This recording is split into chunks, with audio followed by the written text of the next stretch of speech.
So you work with biodynamics. Mm-hmm. What else do you do that's different from some of the other producers? Okay. A few years ago, when we made a switch to biodynamic grape growing, we were bringing the wine into an environment that was filled with polyethylene, with poured concrete, and it was a brand new winery that we had built, and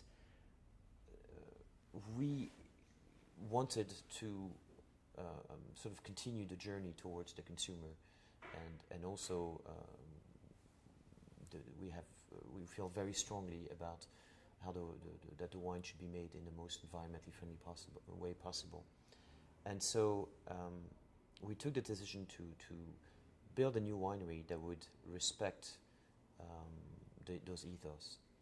And we did a lot of research about building materials and techniques, and then we found that hemp was actually the best material to produce a new winery.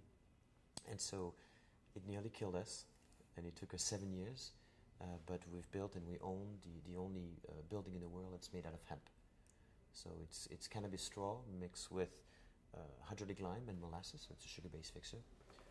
But we wanted a building that had no air conditioning and no heating. That was the first thing we wanted to do. We wanted the air in the winery to stay as pure as possible. Like when you go to Jerez in the south of Spain, it's super hot, and yet there's no AC in those cellars because it changes the air. And we also wanted to create a construction that was biodegradable, and we could plow it back into the vineyard tomorrow, and it would be fertilizer. It's full of lime. And finally, once you mix hemp with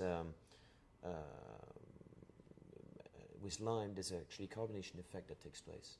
So instead of gassing off carbon dioxide, the winery does the reverse, and it absorbs carbon dioxide and stores it within the winery walls. So the building is not carbon neutral; it's carbon negative.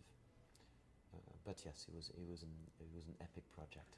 Yeah. That sounds pretty amazing. I mean, who had the idea of building a hemp building? I mean, were you just sitting around one day like, I think we'll build a hemp building? I mean, how does that happen? It was my partner, Robert Eaton, who really had the idea.